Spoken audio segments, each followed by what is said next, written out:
3, 2, 1. Hey, what's going on, guys? It's HawksNest here, back with another video. Now, this video is going to be pretty much totally different from anything that I've done in a very long time. This is actually going to be Season 2 of TheNest. Season 1, we did actually interview Powerbang as well as Ducky the Gamer. Then we took a long time off. I mean, like probably, I think like a year since I've done this. But we're returning back with Season 2. And as you can tell, we have easily our biggest guest ever right now with iFerg. I'm sure most of you guys know. If you know me, I'm sure you definitely know iFerg. We've been playing the exact same game since ROS. Well, you started with Clash Royale, or did you do something before that?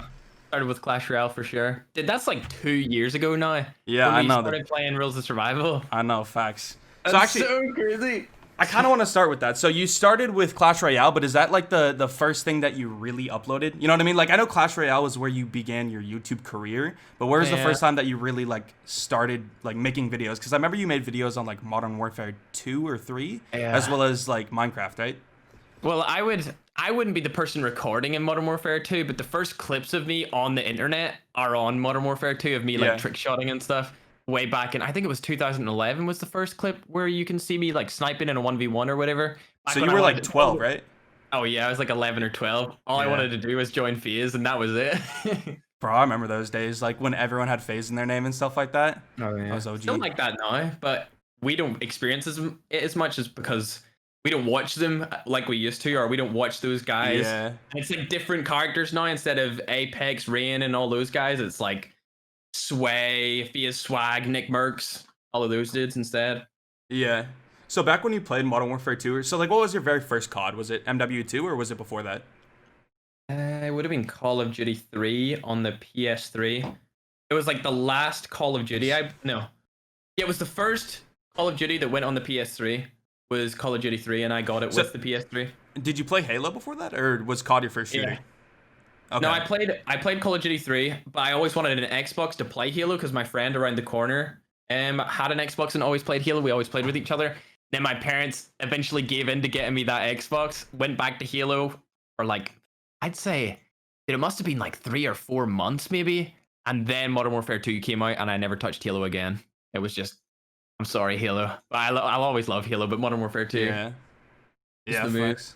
I was like the exact same way back then. I couldn't really play COD, but I watched a ton of it, and I'd go to my friend's house and play it, but none of my friends had Xboxes, so the only way I could like do anything with that was watch videos on it. So I always wanted an Xbox. And then I played it at like my cousin's for a bit, and I didn't like it as much as COD. I don't know, I didn't like the theme as much, I guess. I like the boots on the ground type deal. Yeah. Halo 3, you couldn't sprint either. So really? Imagine walking around in Call of Duty not being able to sprint. Yeah, no, I can't imagine. Like it felt so 2D once I got my hands on Modern Warfare 2. It felt like it was a past game at that point, so yeah, straight over to COD. Isn't there a new Halo coming pretty soon? Yeah, Halo Infinite. I'm not sure if I'll get it, but I probably will. Do you think they'll have a BR or not? Yeah, I think they canceled it or they rescheduled it to include a really good BR in it. Because if you release a shooter game now and you don't have a BR in it, what's the point in having the shooter game in the first place? Like, facts. BR is so big now; it's everywhere. Yeah. Bro, I honestly thought BR was on like a downward trend, and when I heard COD was adding a BR, I thought it wouldn't work. I thought people just wouldn't enjoy it, but honestly, Warzone is like the best BR I've ever played, which is crazy that it keeps getting revolutionized, because like they added the Gulag, they added they added a ton of different stuff that I don't think anyone thought of really, which was insane. They added like today, Season 6 I think came out, and they added a train going underground. You know, there was a train on the top. Mm-hmm. They added the underground thing, and apparently you can't even fight. Yeah, you can't fight in the train. Shit. If you hop in, you're not allowed to shoot. I think that's what I've seen, but I haven't watched it yet. I was actually just watching Courage play before we started the call. Wait, when did the season drop? Yeah, last night. Oh, dude, I'm like an addict, and I didn't know that. Yeah, I'm a bad player. Jeez. I'm pretty sure they added the R700 sniper rifle as well.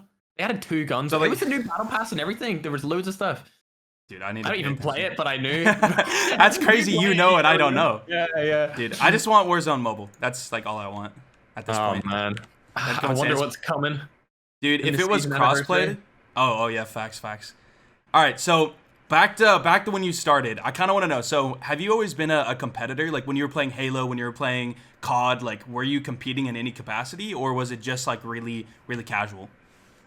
I always like I think everyone who has ever competed in their life will have the same story. They're like playing with friends. They want to be the best with their friends. And then when they just completely obliterate them all, they like move up to the next tier. Yeah. And it's like they're versing everyone in each public match game, trying to be the best player ever in those games. And then after that, they go to the little ladder tournaments where there's 100 and 200 bucks on the line, dude, and you're playing your hardest.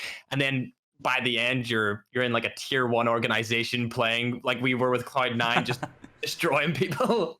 Yeah, but I think everyone has the same story. They start kicking their asses, or they kicking their friends' asses, and then they move up and up and up and up and up until they reach the top. Yeah, for sure. I honestly like my story was kind of weird. Like I didn't do anything competitive until Cloud9. Like I literally most people compete for like 6 years and then they're like don't even join an org. Like some people will make it to that point. I did like no competitive, and then I was on one of the biggest orgs ever. Yeah, you didn't even get to dip your toes in the water. No, dude, it was weird. Points in the deep end. Yeah, facts. Yeah. So in terms of like making videos, like okay, actually take a step back. So what kind of YouTubers would you watch back in the day? Like when you're playing COD, when you're playing like really any games, and when you were watching those creators, did you think like I want to do YouTube, or was it for a really long time just you watching it and then eventually you making that decision? Or did you always kind of want to do it and you just didn't really know how to start? I always wanted to do it because when I used to watch the FaZe people trick shotting, I always wanted to record and be able to do what they were doing and post it online. Because this was back when nobody was making any money. It was all just about like, we really enjoy playing Call of Duty and we want to showcase all of these cool tricks or whatever. But I could never like, I never had the balls to ask my parents to buy me a laptop and what it was back there. Then it was like an HD PVR, I think it was called. A POG PVR is what it was called.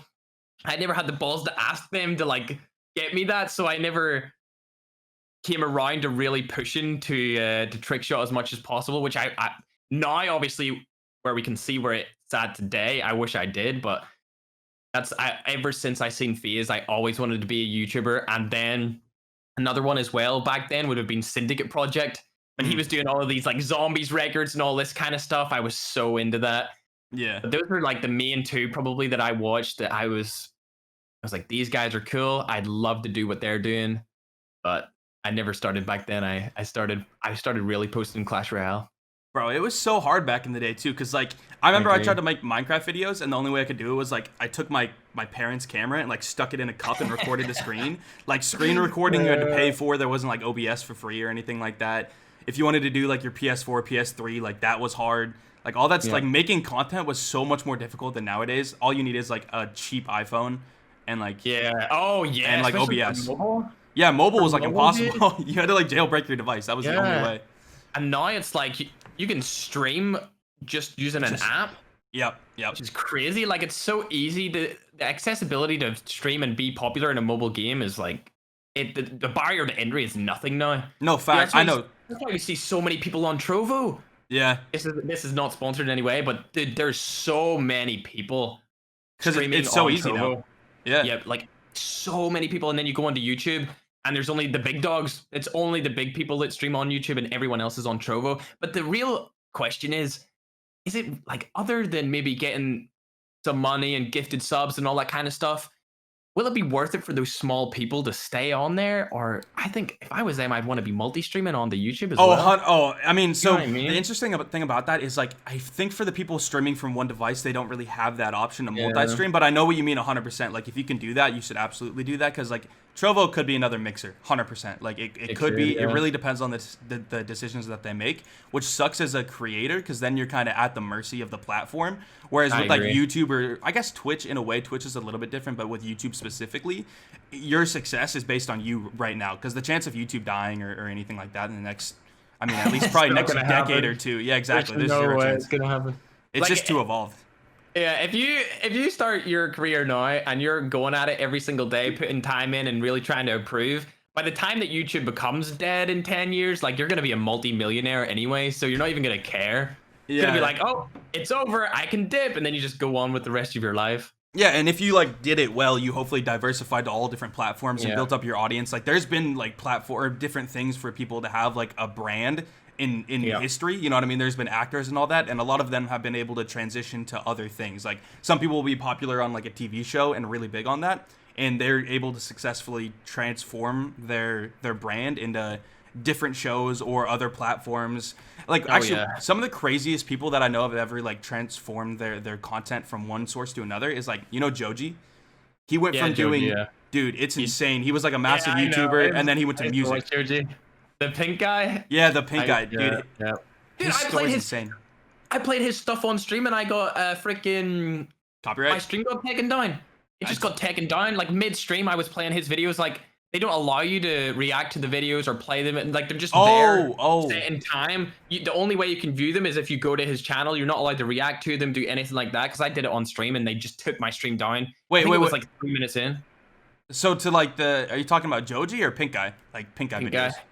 Wait, so is that because like they're too inappropriate or just because they're like way over TOS? No, yeah, it's crazy. I'm surprised they haven't taken them down yet. Then you know what I mean? Like yeah, exactly. I was like, why did this happen? That makes no sense, dude. I don't understand that decision.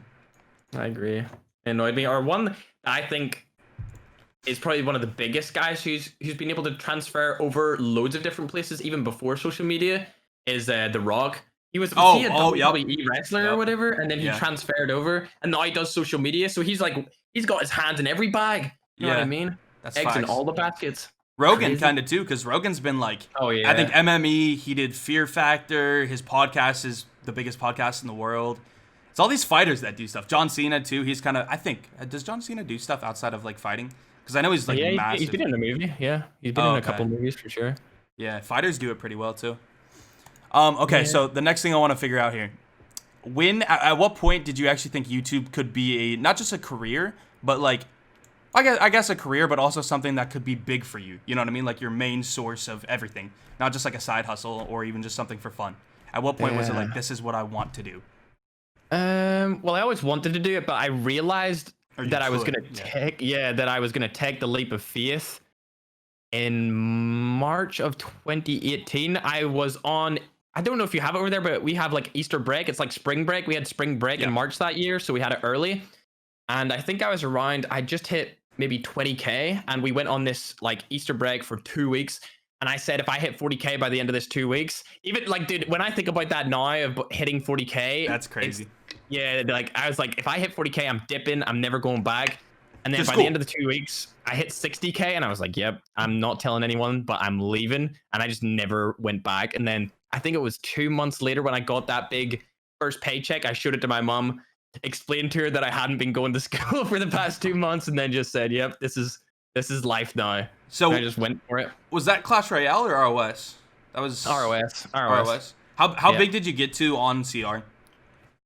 Like 15, 10K? No, like 13, I think. I think it was like 13.5.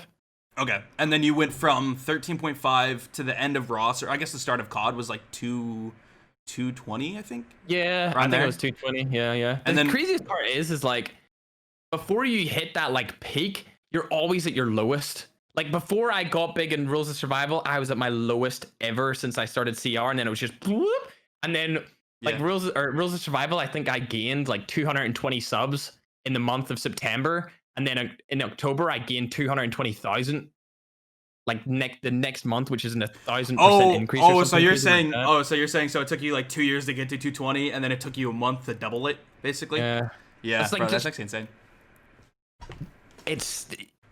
There's so much that goes in. It's such a mindset. Like you could have such a bad month on YouTube, and then the next month you don't even know it could be the best month of your life ever. Facts. On the platform. Facts. You don't even know what's coming. You just gotta keep uploading, pretty much. Yeah, I feel like you'll see people like go and start to do pretty good. I've kind of talked about this before, but if you go in the mindset of like you're growing and then you have one down month, it's gonna continue that downward spiral if you stay in the mindset of like that month. You have to continue like going, because a lot of people will get like a terrible month and just think, okay, my channel's dying, I'm gonna quit. Whereas like you have to keep going, and then like, and it'll continue to grow if you keep that consistency. Yeah, I agree. That's literally what happened to me with COD, because the first month was insane. Like everyone was talking about me and their thing, and I was getting messages from all these orgs and stuff.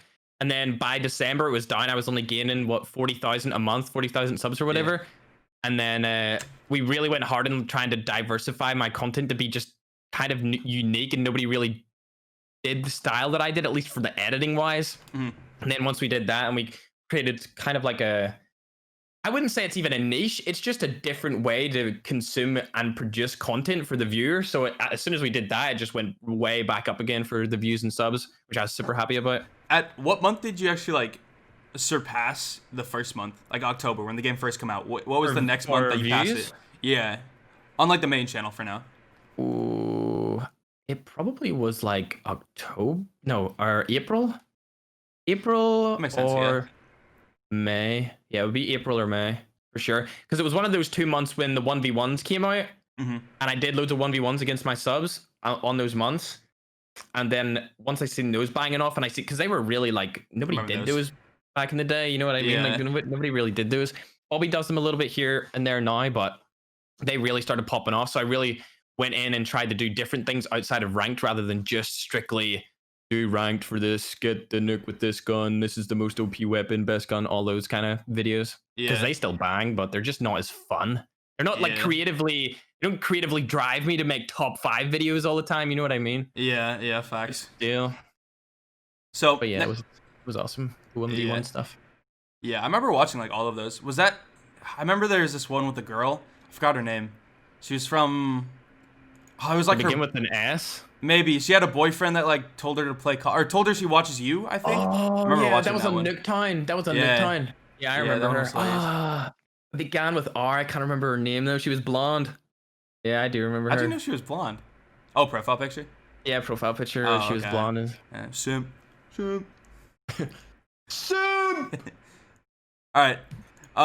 So, what was the best and worst decision you've ever made for your channel? And do you regret that worst decision? Or do you think it helped you actually like move forward and get to where you are today? Because, I mean, obviously most like bad decisions end up being a learning experience. Do you think your worst decision was something that if you could go back, you'd change it? Or do you think it was something that really set you up? I kind of think I know what you're going to say, but I want to see what you have to say about it. My worst decisions are also my best decisions. Like my worst, the two, like, I'd say there's one that was really bad, and it was when I went to Fortnite Mobile. That's exactly what I was thinking. Yeah, and I just like, I dominated, but I had maybe a 5th or 6th of the viewers or whatever that I had previously.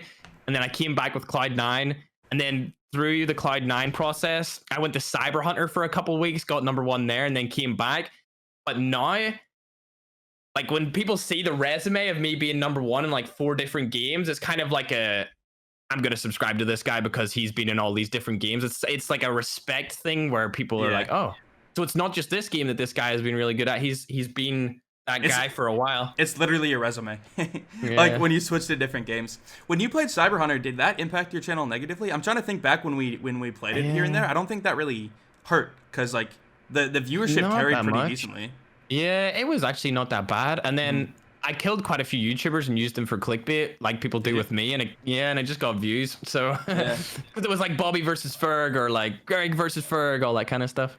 That was such a short-lived game. That was legit like really fun. I know, I actually really enjoyed it. I think if that was like instead of Ross, like Ross didn't exist and that game existed, I think it would have had a lot more success than both of the games. You know what I mean? And the render distance was insane. I was watching one of my videos last night on Cyber Hunter, and you could snipe literally across the map. It was so good. Render distance was uncharted territory for mobile back then. Yeah, facts. That's one thing that's terrible about mobile is like they always kind of have to pander to like the worst devices, so they have to limit a lot of things that are pretty important in gameplay. Is the BR like that in CoD Mobile? I don't play it too much. So I don't know. Yeah, kind of short. It's the thing about it, like it doesn't even matter that the render distance would be far in CoD Mobile, because once you get past 20 meters, you can't kill them anyway. You know what I mean? Like the bullet velocity and everything like that. Yeah, there's so much wrong with long distance fighting in that game that it's not good. But close range is really fun. I like BR on it. It's fun, but they need to fix the long range for sure. It just needs to be like Warzone. Just switch, take third person out, give us a new map or something. Did I say third person? Yeah, take third person out, give us a new map, and then give us a UAV. Like I've been saying for the past 2 months, I need a UAV to beat all these kill records, dude. You know what I mean? Trying to get 50 kills, bro. Yeah, bro. If they could just like kind of port Warzone like into the BR in some way, that'd be dope. Oh yeah. So what about the best decision too? Like the best thing you've ever done for your channel? I think that one's also kind of easy, but there might be a few. Yeah, well, Fortnite and Cyber Hunter are great, but the preparation in like the 12 to 16 hours a day I put into CoD Mobile in the beta. Like nobody was doing that, you know. Nobody, yo, for all the subscribers that have never heard me swear, nobody was doing that shit. All right, I was the only person doing that shit.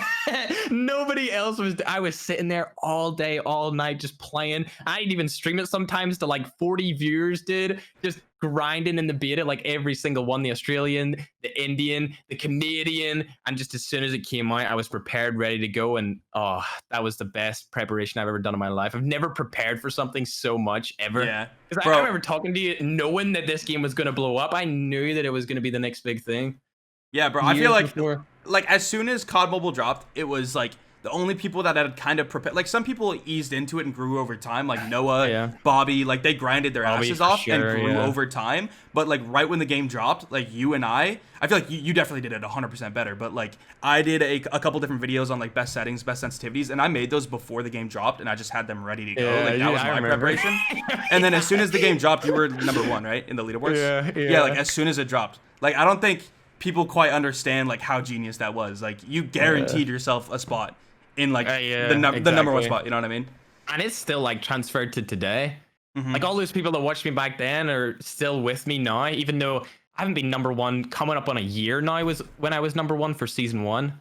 But those guys are still watching me and they still are really engaged just because I did that for that short period of time where I just 16 hours a day every single day of my life. What was the last season you were #1? Was that 3 or 4 or something like that? Well, I actually know of ranked it'd be 2. Yeah, I was thinking of like battle pass.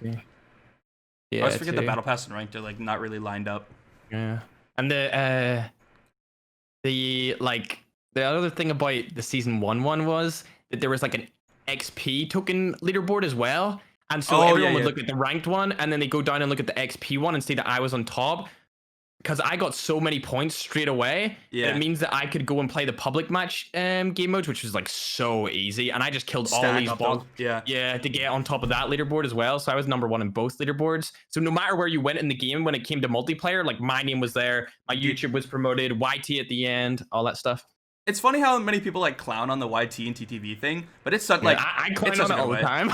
It's so smart though. Like, well, I'm not smart because it's obvious now, but like it's such an effective tool to get people to tune in, especially if you're on leaderboards or anything like that. I don't like, dude. When I look at Warzone leaderboards and see TTV, I instantly go watch because I just want to know like what are they doing that I'm not doing. That's the kind of the thing that they provide to me. You know what I mean? I'm getting something out of that. That's also funny. Like season 1. I switched my name I think it was day 1 of season 1 because I knew, well, it was just before season 1, I changed it from Ferg to iFerg YT. And then the next person who done it, I think, the YouTube icon. And the next person who did it was Jokesta. He did it next. And then by like season 2, there was like 5 people in the top 10 who had like the thing YT. And now if you go onto it, it's like every single person in the top 100 has YT in their name or Trovo or something, like advertising anything to like get clout. And I'm like, yep, nice. They know what's going on. Dude, I literally think at the beginning, people thought it was like this like kind of cringy thing. Like, oh, you have YT in your name. Now it's to the point where it's like, you gotta be, you know what I mean? Like that landscape totally changed. If the game has leaderboards, and you're #1, you need to capitalize on that 100%. Like all the time, you need to be pushing that you're #1. I think I uploaded maybe 10, 15 videos with #1 ranked player in the title, just because I knew that at the start of the game, everyone wants to see who like is the top player in the game and stuff. Yeah, it's honestly like a free billboard, which is also funny because you literally had a billboard. Like, I don't think people know that. Yeah, like not very many people know that. I had a billboard in Ross for like 2 or 3 months. Do you want to explain that? It was in the game, dude. It was there forever. It was a what? It was there forever. Yeah, it was there. By the time it was removed, I'd already quit. I was playing CoD Mobile all the time. That's so funny. They have a billboard of a player that doesn't even play their game anymore. Yeah, that doesn't play the game anymore at all. But it was just like, was that for the Ross MVP? Yeah. It was for the Ross MVP. Yeah, you won that and you got the vector and the billboard, right? Oh yeah. I got the Vector Ferg skin, so pretty much me and Hawks both had our own character skins in a previous game, and then because I won a MVP tournament, I got a Vector Ferg skin, and then there was like billboards all around the main BR map in Rules of Survival, and it would have my little logo with I think it was iFerg and then a YouTube logo beside it or something like that. It's like iFerg YT in the game. Yeah, and then it said MVP Ross, I think. think that's what it said below it. But yeah, that was super cool. Like when I think about that now, it's not that cool. But if I looked at it before it happened, I'd be like, I've got my own billboard in a game. You know what I mean? Like, damn, like it's legit a piece of history. You know what I mean? Yeah, exactly. Like you remember that? Yeah, it's super sick. It's another thing to add onto the resume as well, I guess. Yeah, facts. You should get that that billboard printed out and put somewhere. Yeah, that'd be a good idea. Just like tape it in the back. Like a plaque, like the plaques. Yeah, exactly. Bro, that's so insane. You have 3. Are you coming up on? Wait, you have 4, don't you? Or 3? I haven't uploaded on clips, but if I upload one more video, it'll go to 100K. It's like 96. Yeah, that's what I thought. I was like, it's like right there. Yeah, I don't know if I want to do clips though. I might change that to like a different channel, like an IRL channel or just something different. Like a vlog type one? Yeah. What if it was like just loot, like your name? Yeah, I could change it to something like super Fergie personal. Or yeah. I don't know if I want it to be clips anymore. Yeah, I really enjoyed that. Like every time I saw one, I think I watched it. Dude, my mom watched it. Like I'm not kidding you. I would my mom would send me a screenshot and be like, cause if I was in it or anything like that, and she'd like ask questions or something, or be like, dude, she like legit watched the channel. Like I had her phone one time and it like showed like you on a recommended and stuff all the time because she just watched you so much. It's good because it's like short little 3-minute clips of just random stuff that people would want to know about. But yeah, it's kind of like what I was saying before with like the Joe Rogan clips and the impulsive clips. Yeah, it's like just quick, like easy and digestible content that people can get like more information about. That's where I got it from. I just copied Joe Rogan clips. Dude, honestly, yeah, it's genius. All right, so this is a tough question. You got to think about this one. Right now, you only get to choose one for the rest of your career. And I think I know what you're gonna say, but streams or videos? If you had to take one. Streaming's a more intimate experience with the viewer. Yeah, it's true. But VOD content, like video, is just so much more widely received. Like there's so much more diverse people looking to watch videos rather than watch streams. So probably be videos. Even though I really like streaming, it would probably be videos. Yeah, I also think the potential of videos is so much higher because there's definitely things you can do to upgrade a stream like as you're planning on doing, but like there's a point where it just is gonna be really tough because everything is live and there's like it gets really difficult. Whereas videos, you could do like insane vlogs, spend a month on it, and it's like this crazy thing or something. I agree. Like the potential's massive. Like you can make a movie. You can't really do that. Exactly. You make a documentary.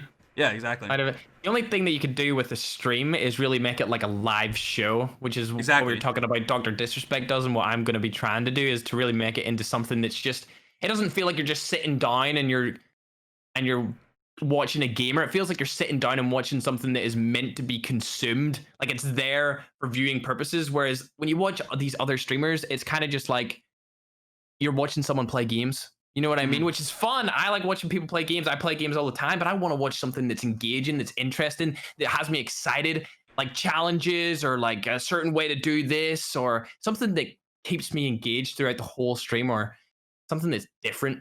So I like the show aspect.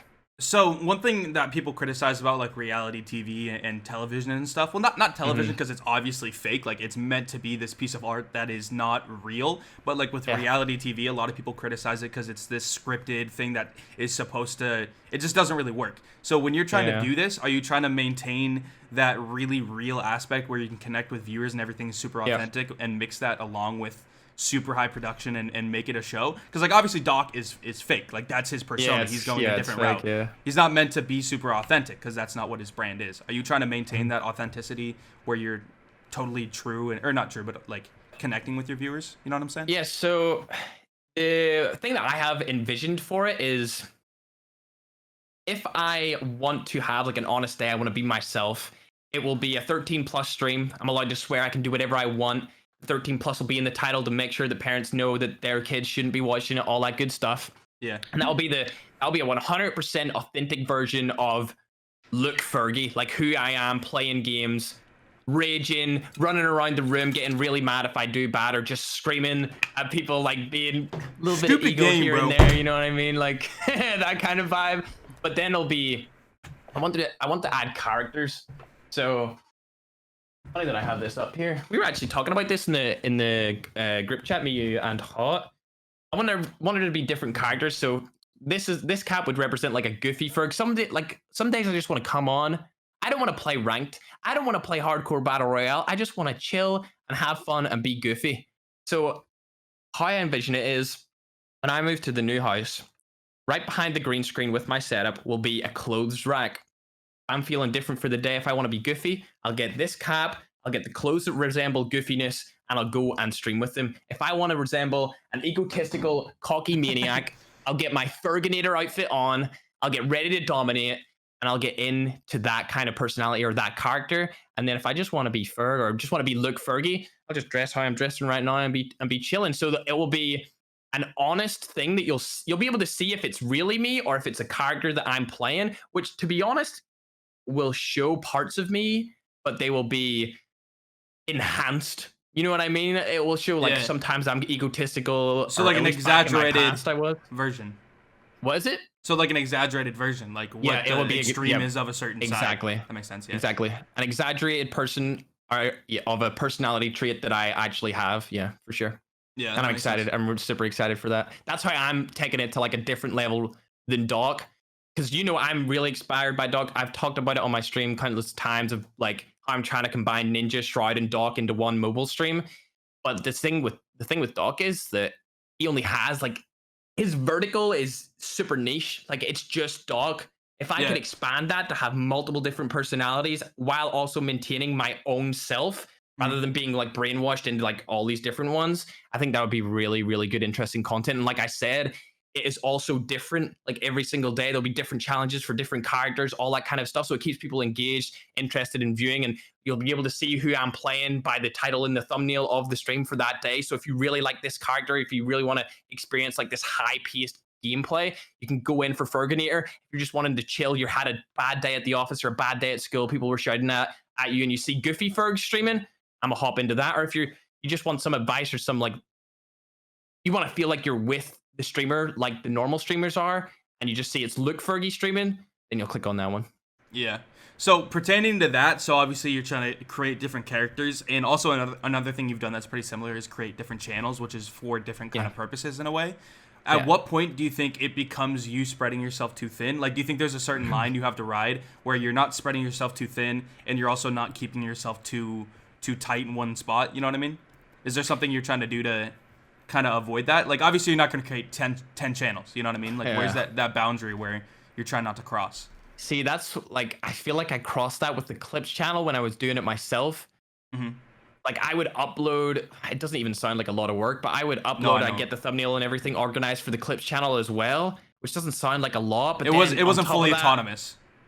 What? Right? It wasn't fully autonomous. Like it wasn't this thing that you just didn't touch. You still had to be very involved in that process. Yeah, I had to be way involved. In my opinion, I don't think there's any way, at least on YouTube, that you can spread yourself too thin, because like you see all of these Fortnite Moments channels, and they all used to get like 100, 200, 300, 400, a million views just taking clips from Twitch streamers and throwing them. And there was like thousands of these channels doing it back in the day. Nice. So as long as you have it, the way CWA said it before, Clash with Ash, if you don't know who he is, he plays Clash Royale. He said it's all about how you package content. As long as people who see the channel name know what they're getting into when they click that channel, they will be happy with the content. As long as there is like a strict line that you can see, oh, the Plays channel is for BR and stream highlights. I'm going to subscribe to that because I like BR and stream highlights. Oh, the main channel, high quality, well produced, highly over edited videos. Yoink, I'm subscribing to that. Clips channel, I want to see what Ferg's doing or what he has life advice on. I'm going to subscribe to that. Oh, the live, give me that. I want all of this. You can really pick and diversify your options for your viewers by having multiple different channels. And that's why I don't feel like the whole spreading yourself too thin thing is really like, I don't think it's an argument. I just don't see it as a solid argument, especially when I first started that live streaming channel. Everyone was like, Ferg, why are you not streaming on your main channel, bro? You're spreading yourself too.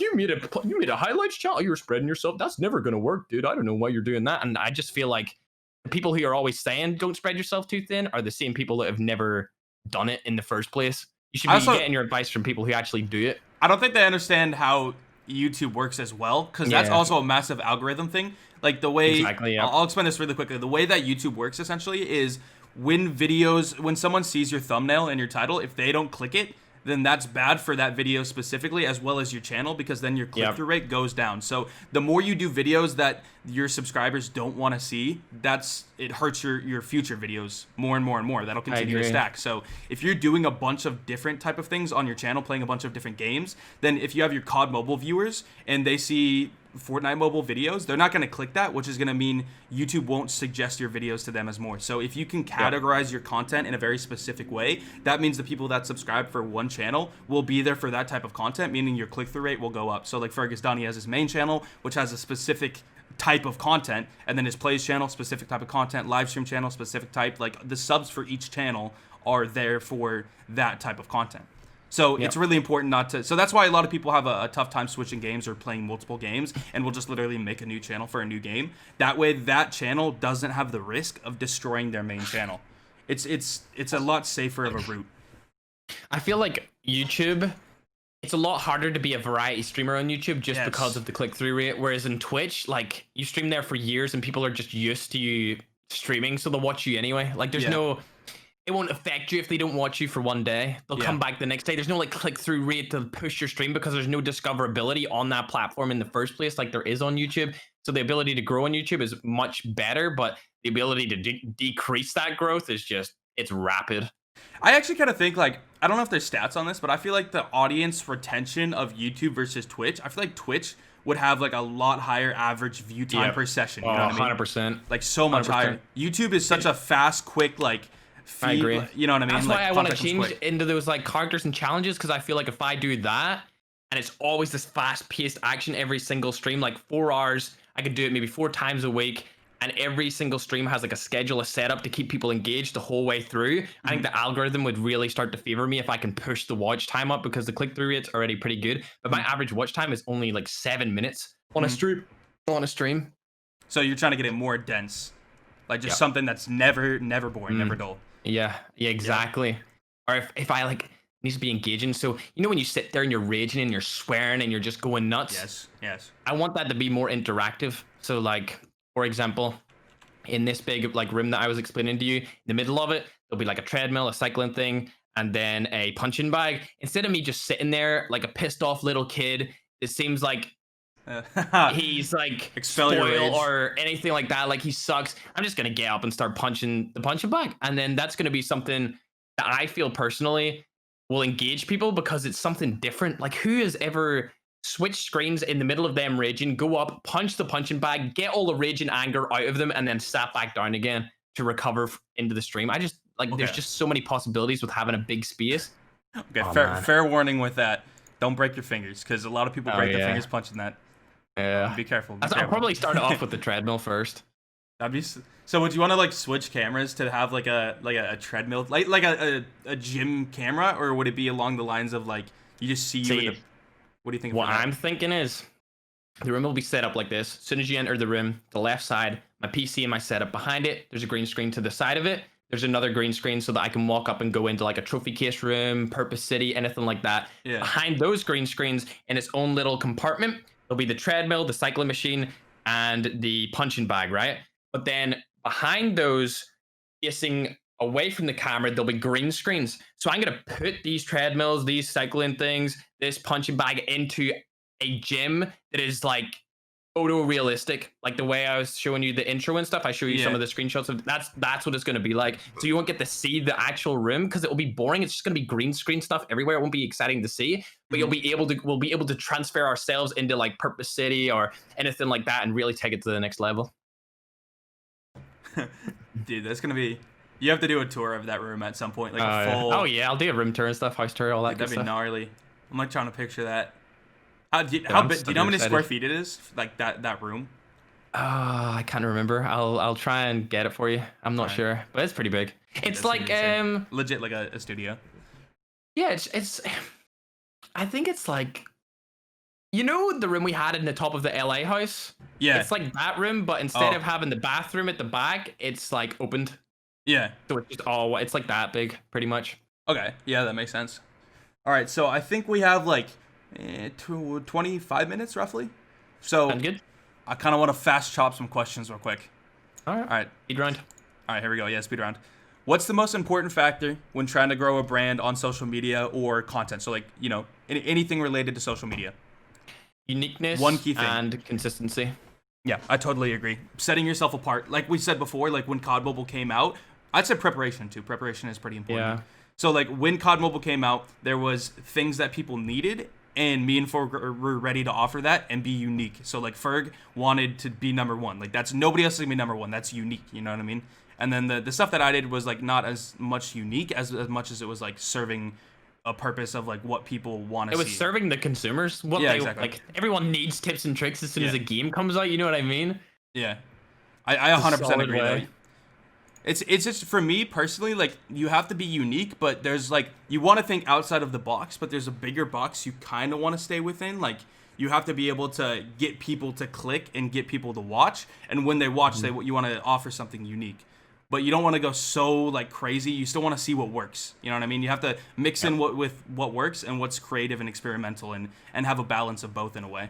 Because it's gonna be really hard to find success just doing this stuff that like just doesn't make sense. You know what I mean? It's so creative that it doesn't make sense in a way. Yeah. It's kind of hard to explain. Kind of sounds wrong, but the way I'm picturing it is a little bit different than I think the way I said it. Anyway, so speedrun. Who do you look up to, gaming or not gaming, and how does that inspiration apply to what you're doing? Gaming, like I said, Ninja, Dark, Shroud. They're like the trifecta trio of like really solid streamers that you could really get inspired by. Yeah. So quick question, actually, what is it about Ninja for you? Because I get the Shroud and Dark. I like his personality. I like the way he is. Okay. He's just funny. He just like some people hate him, but he's just an honest guy. Like if he rages or if he gets mad, he'll fight back. You know what I mean? It's not like he's putting up a screen to where he's not toxic because of how big he is anymore. You know what I mean? He just doesn't care. He's just being him. He did have a period of time where he did that though. Like when he was in the initial blow up, a lot of people were like, Ninja's changed. When he kind of realized he has to like revert back to being that like kind of unprofessional character that he was. Which it was an interesting spot for him. Yeah, exactly. And then in terms of not gaming, is there anyone that like you don't necessarily, I guess, look up to, not idolize, but like are inspired by? And see something you could carry over into your own content or life or anything like that. Of course. I've said this on stream a couple of times, and a lot of people like they dislike me for it, but I like Logan Paul, and I like his like Maverick do it different movement, because if I didn't do it different and I didn't drop out of school to pursue my dreams and try and follow my purpose, I wouldn't be where I was today. You know what I mean? If I didn't see that, and like he was always like, didn't the universe do it different? I was like, holy shit, let's do it different. And then I did it different, and now I'm here. So I always like. And it's actually really cool now because I talk to Logan every once in a while, like maybe every couple of weeks, and I'm like, damn, this is sick. Right. It's crazy how that evolves. Like when you think back on like way back in the day, the people that you would watch, and then when they become your peers, isn't there a quote? I think you put a quote like that on Idols become your rivals. Yeah, well there's another one. It's like, oh shoot, I can't remember it. It's that one, but there's another one that's like work until done it. I don't remember. If I find it, I'll probably put it on the screen or something like that. All right, sounds good. Next one. Where do you see mobile in 5 years in NA in Europe, and where do you see yourself fitting into that role of mobile? Do you think it's going to be able to reach that Asian level where it's very mainstream? People are like LANs are everywhere. People just treat it as this unit and this mainstream thing, or do you think it still will continue to kind of be an underlying thing? And also, again, where do you see yourself fitting into that mold? Not that mold, I don't like. I think it's going to take more than 5 years for the stigma of like mobile in EU and NA to really dissolve. But as far as like the Asian audience goes, we still have a massive like untapped Indian market that are just getting internet and just getting like their mobile phones and their smartphones and stuff. And then me and you have never experienced playing a game where there's a large Brazilian audience. You know what I mean? Have you seen those guys on Free Fire, like 100K viewers, and the game looks like it's a 2D Rocket League kind of thing? Like, it's so weird. I wonder. There's so many more people playing that. I don't know about Brazil's main. So I think it's Portuguese is what they speak. It's that or Spanish. Yeah. I don't know. So you know how a lot of places will have, like we talked about this before. Most places, English is either the first or second language. You know what I mean? Most people can speak English because it's just kind of, it's not the world language, but it's very close to it. You know what I mean? Yeah. I don't know, in Brazil, I don't know if many people speak English, which makes it so that the only creators they watch are their own, their own Brazilian people. They only watch Brazilian creators, I agree. Exactly. 100%. I think they speak Portuguese or Spanish, and those languages are very similar, so... Yeah. So it'd be really hard to it'd be really hard to tap into that kind of those viewers, because it would take a cultural change for them to really be able to branch outside. You know what I mean? But I totally agree. It's insane what like Free Fire and those games like pull number wise. Like the viewership is insane. So high. Yeah, dude. Like when we say insane, it's insane. It's like millions and millions. It's insane. Yeah. It's like 100K concurrent. It's bigger than a lot of the English top streamers that you would watch on a daily basis. Yeah, if you guys want to know more about that, look up the organization Loud. Their YouTube is either just Loud or Loud. They pull more views than like FaZe. If you think FaZe is big, go check out Loud. And Loud only has like one area. FaZe reaches out to everywhere that speaks English. You know what I mean? Europe, America. Like Loud is just Brazil, and they're pulling bigger numbers than FaZe. It's insane. All right, next one. What's the worst part of content creation? Like the one thing that you just hate about it? Streaming, YouTube, anything, content creation. There's no breaks.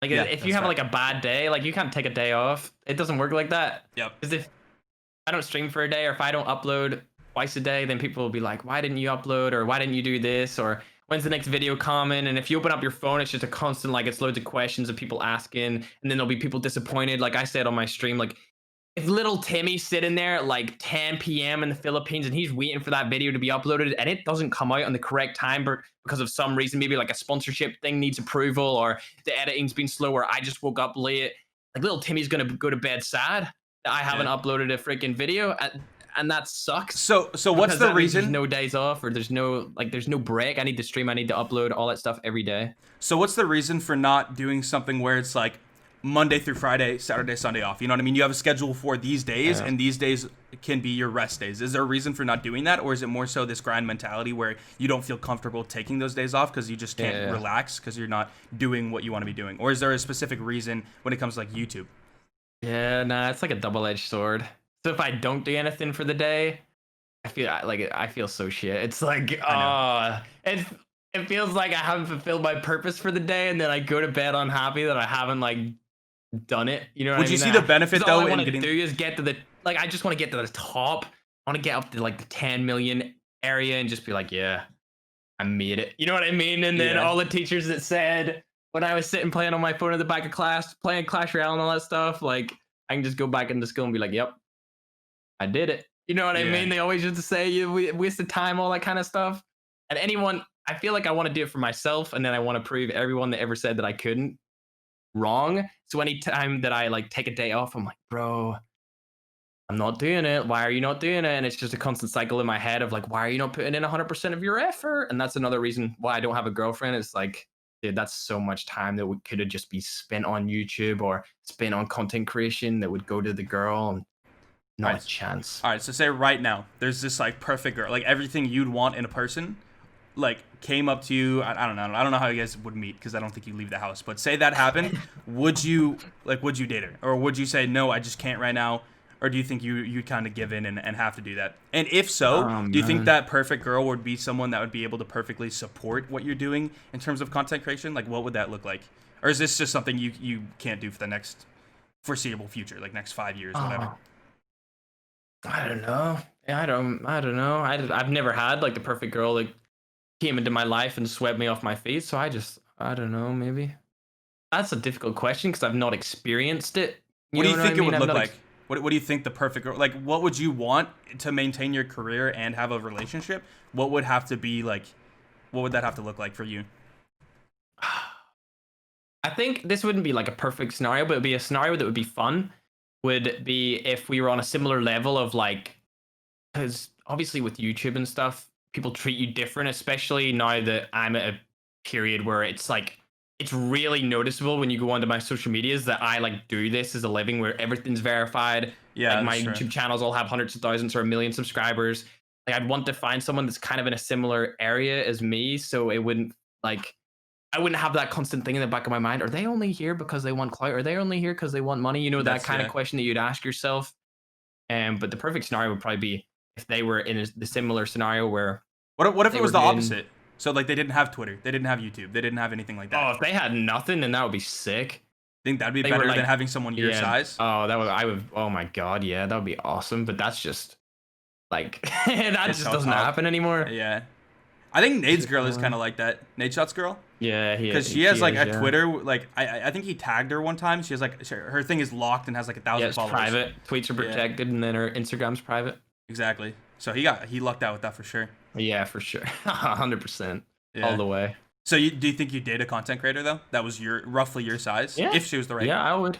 Because then it would feel like, instead of the way it is now, where it feels like you're doing it alone every day, it would feel like you're it. Like, that's what I think. Yeah. You're in it like a team. You're in it together. You're pushing each other to the limits to make sure that these are getting the stuff done. And then at the end of the day, you have someone to like talk about how it went with, and like to really relate your life to with. I think it would be great to be dating a content creator for sure. Yeah, I think it'd be really dope to like date like someone that's very creative too in what they do. That's always pushing you to expand what you're doing, and you're pushing them. 100%. And then you can work together to do that kind of stuff. That'd be incredible.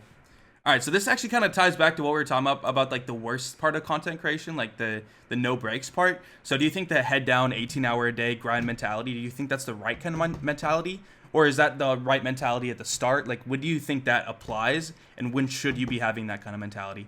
Or is it unsustainable and will lead to burnout and you should do something else? I don't think there is a right mentality when it comes to YouTube content. I don't think there's a right mentality when it comes to anything in life. It's just how much time are you willing to put in to achieve what you want to get? If that makes sense. Like, if I want to sit here and put 12 hours a day, every single day, 7 days a week to get to where I want to get, I'm going to do it. And if somebody says that it's not right, or somebody says that it's terrible and you shouldn't be doing that, then that's their opinion. It's my life. I can do whatever I want.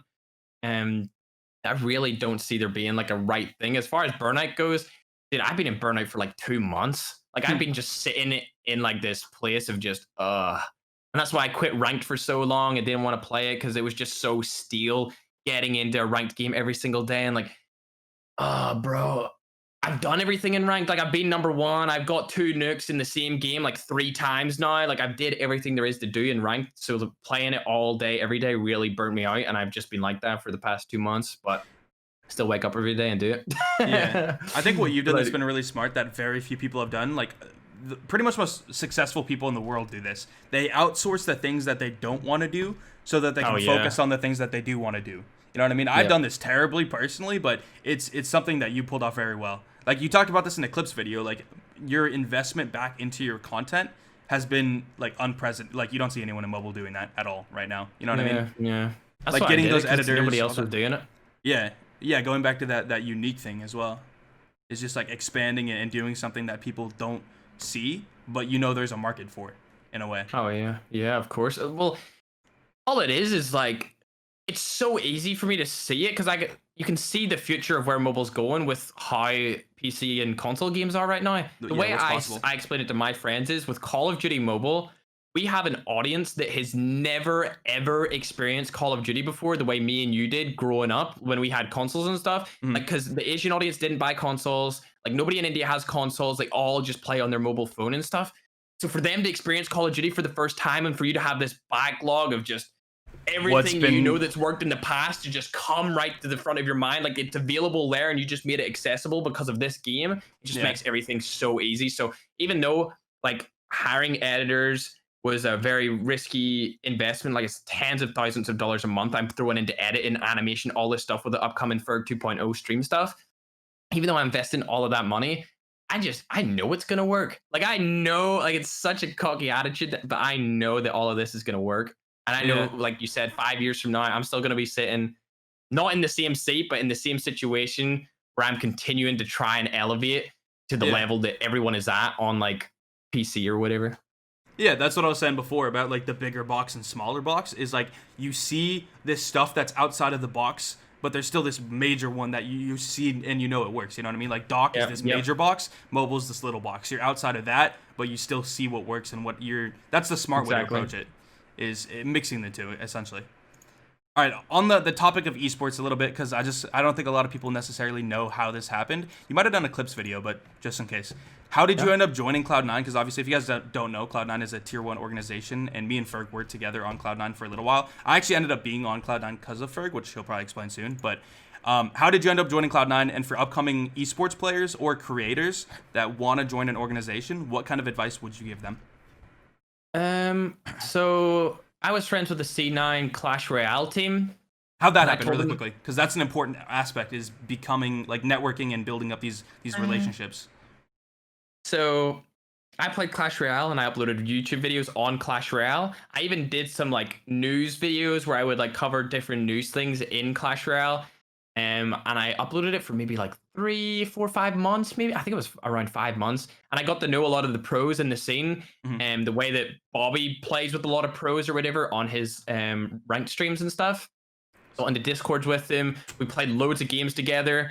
And they were all in like tier 1 orgs, and I'd never been like in a tier 1 org at this point. It was like there was Cloud9, NRG, all of these like American orgs, TSM, all of those guys that were all in Clash Royale at this point because they just started their franchise league. And through these Clash Royale calls, somebody found a game called Rules of Survival, and we all started playing it together. And I would play it on the iPad on this exact same desk with all these Clash Royale people in the same call. They would be like, you should start making videos on this instead of Clash Royale, because at this point I was so done with CR. I did not want to play it one bit. It was that kind of burnout mentality, except back then I had no reason or motivation to keep pushing through it. I just didn't want to do it. And I played Rules of Survival with like the #1, like the best Clash Royale pros on the planet. And I would like carry them to wins 24/7 because I just love playing the games. Obviously back then I was way more toxic than I am now. And it was a ton of fun. But around like, I think it was late February, I finally decided to take that leap of faith and take the Clash Royale pros advice by playing Rules of Survival.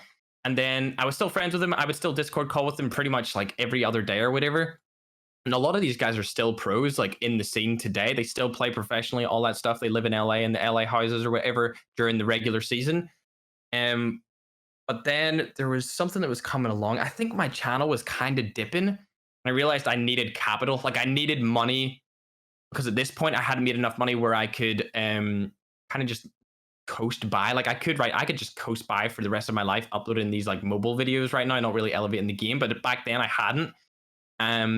So I was in a call. I think it was CMC, Eric, Adam, and Trainer Chris. That's his name. And they were all on Cloud9. I was talking to them about like joining orgs or whatever. And then Eric said to me that he would put in like a good word to Ian, who was the mobile manager for Cloud9, for me to be a content creator. Hopped in a call with Ian, discussed all that stuff. But then he said he wanted me to be like a pro player or whatever. But I was not really feeling like being a pro player. So then I went to you, and then I said, yo, like, can you like assemble a team? Because I didn't know anyone in the like pro community. That's what I was like. I was hosting tournaments back then too, like little community ones. Loads. That's kind of what set it up. So I like knew the entire, like everyone at that point, in NA at least, and Europe a little bit. Yeah, you knew way more people than I would have ever known. And then we hopped on the call with Ian, and he asserted the fact that we were going to be pro players and not content creators. So then we needed to be on the team as well. And then I think once that was all said and done, you got Seth and Hot, and Hot got A, I think was our... Yeah. No, it wasn't our fifth. Was it our fifth? It was A. Because he was pissed that I was the starter. Yeah, I remember that. Yeah.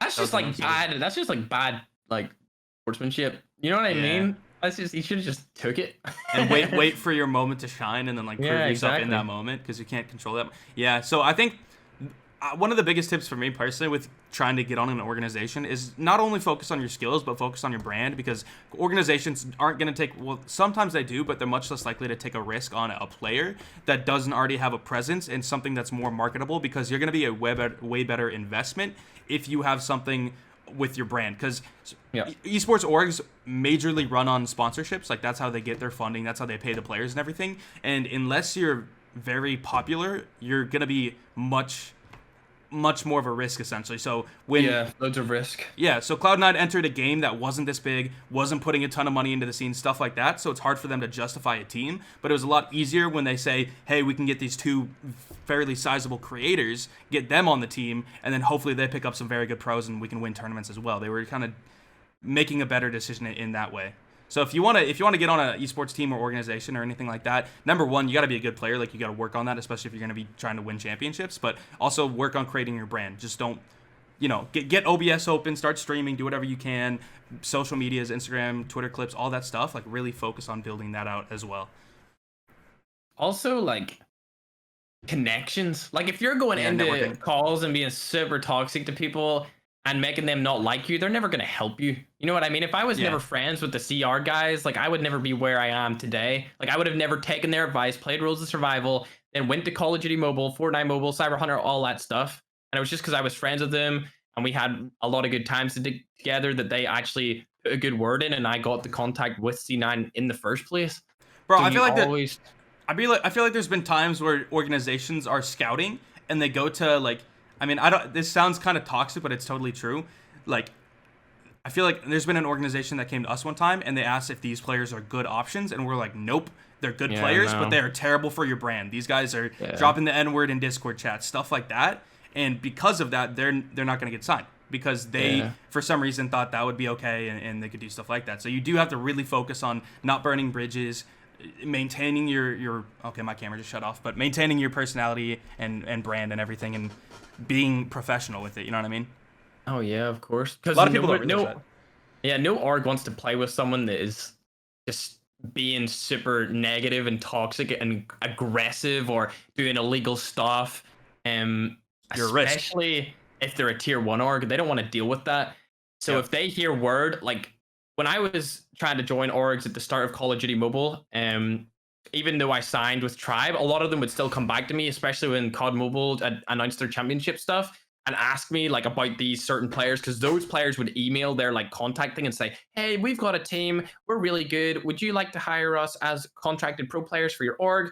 And then they'd like type in CoD Mobile into YouTube, and I would be the first person to come up with like 5 videos because I put CoD Mobile in every single title that I have, and they would message me on Twitter and stuff, and I would always let them know if like this guy was bad or that guy, you shouldn't pick up that guy, or this dude's toxic or anything like that. So even now I'm at the stage where I'm out of that. Like, it's not that I don't need connections, but I don't need to rely on them anymore because I have the brand. But when you're starting out, if you don't have a brand and you're burning all these bridges, you're going to screw yourself over. And that's why we've seen a lot of people from like Rules of Survival change their name when they join COD. Like, I don't even know half the people from Rules of Survival are in the COD community anymore because they all changed their name because they all were super toxic back then. And there's loads of logs of them like being toxic. Yeah.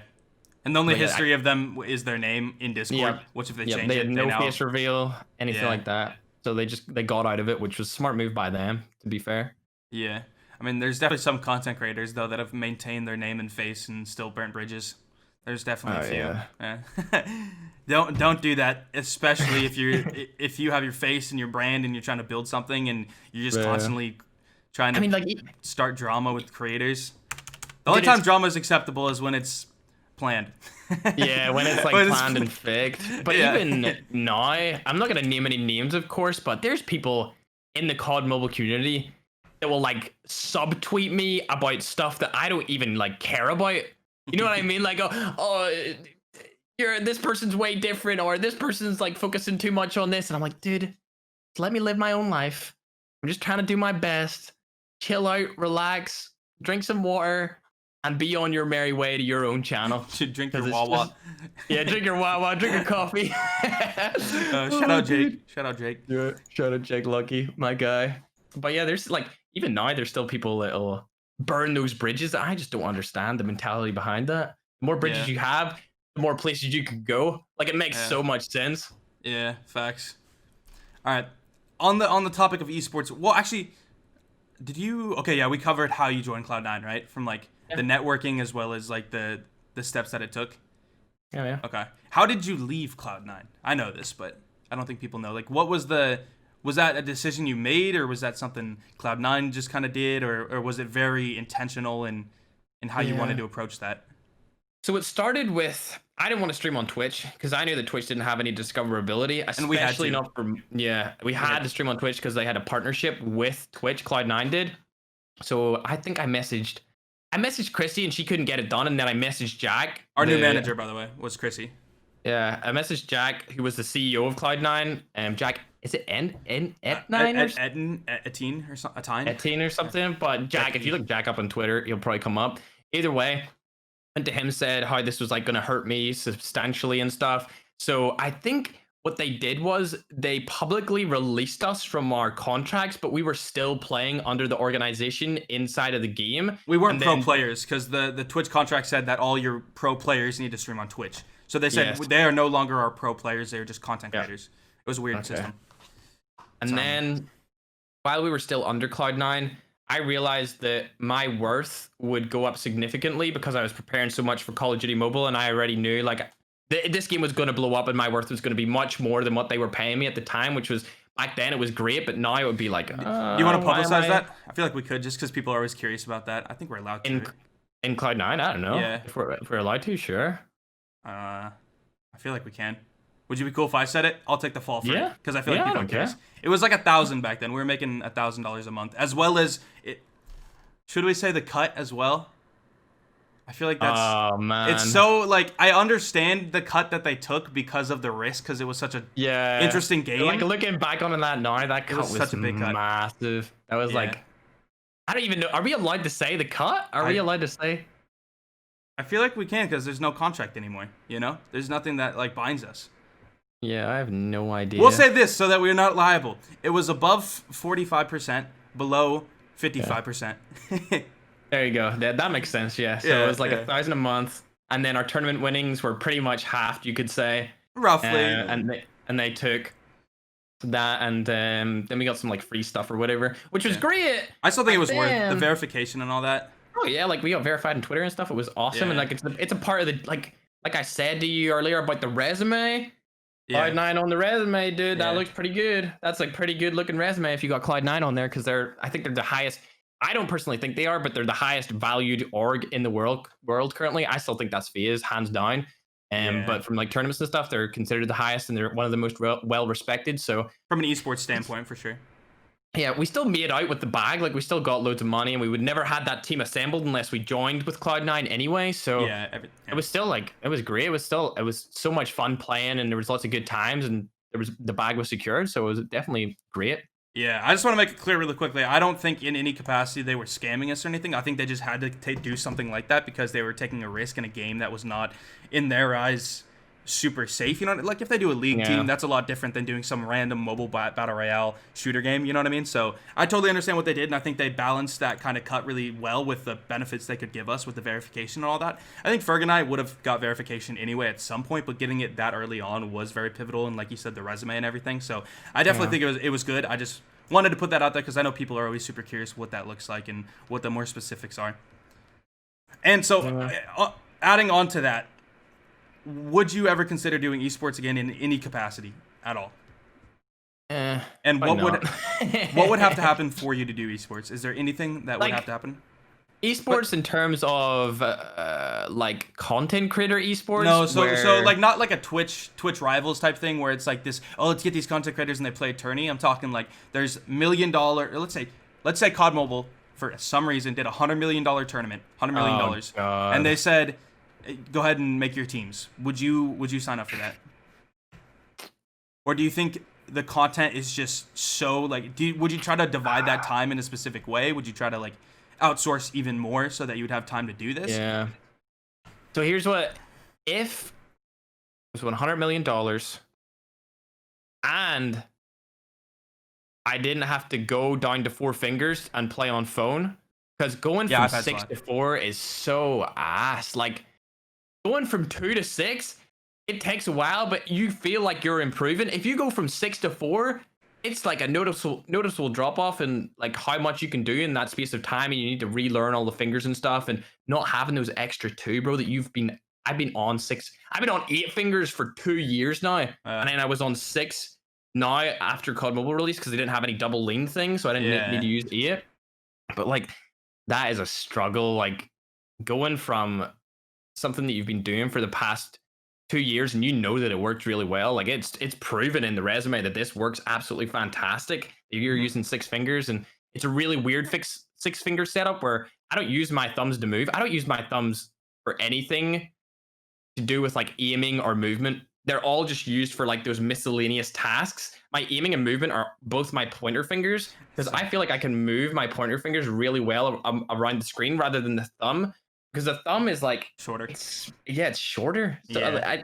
so when I first started, when I played with 2 fingers, I still used my indexes to like move and shoot all the time, and I don't know, man. I play on the phone sometimes because I got an upcoming sponsorship with a phone company that I love, and they're a really good phone company. So I will be playing on the phone, but just if I could guarantee myself that I was going to win like $2 million of that prize pool for not the team, like just me alone, and I had to go to phone, I would set it up in a way that I would upload every other day.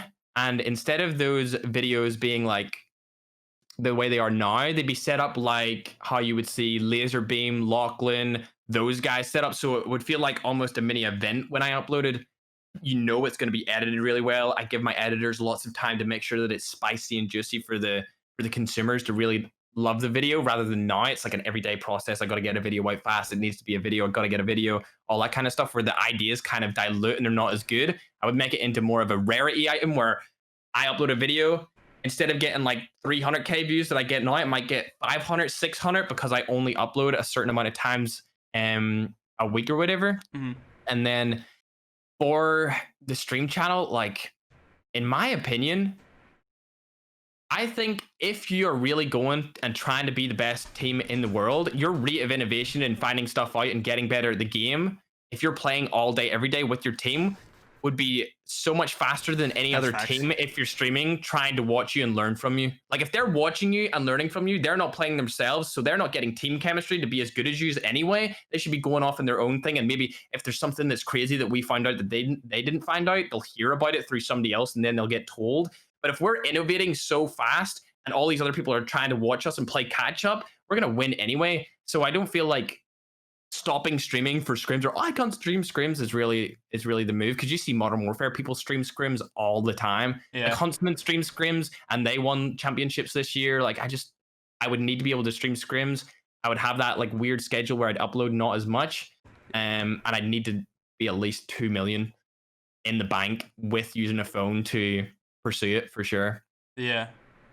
And I'd be signing another contract as well, because I would be a pro. I wouldn't be being paid for content creation anymore. It would be as a pro as well. And then with all of that resume of me being a pro in the past and having all of these different titles, that would be another like huge revenue source for me, other than just the prize winnings, which would be really good. Yeah, true. Yeah, so that's one thing people might not get to, is like, so you've been on Cloud9, you've been on Tribe. Those are two, I'd say, fairly different organizations in how they've at least signed you. Do you want to talk about how that works? Like, what the differences are between like Tribe and Cloud9, and what that looks like for you? Like, what's your reasoning for going with Cloud9 versus going with Tribe? Well, Cloud9 was... One thing I want to say is, like, Tribe is like an agency, whereas Cloud9 is more like an esports, like a competitive thing. Well, Tribe does that too, but in terms of like how we've approached it. Cloud9, because they've been around for so long, it doesn't feel like you're a part of the group as much. They more focus on like league and stuff like that, not really mobile. More of an afterthought, yeah. Yeah, even though we get a salary and it was fun, we got all these sponsored items. Like, I still use my Cloud9 chair. There it is right there. I'm on the Tribe one. That I use, but fits the colors. Yeah, it does. It's a good chair. Yeah. But I just didn't feel like Cloud9 really would have appreciated me as much as maybe a smaller organization would have, which is why when I was going through all the orgs and I was re-signing to an organization, which I knew would be the last ever org I signed to, just because I needed capital to make all these improvements and editors and all, because I was always like, I was ready to take that leap of faith and really put in a lot of money into this. And money was a great factor, but it was definitely how involved I would be within the org. And with Tribe, and the CEO is obviously Chief Pat, and I talk to him on like a regular basis. Like, I'm pretty good friends with him, and with like the agency side of things, like I'm pretty good friends with them as well. And the people who manage the CoD Mobile team, like I talk to them every so often.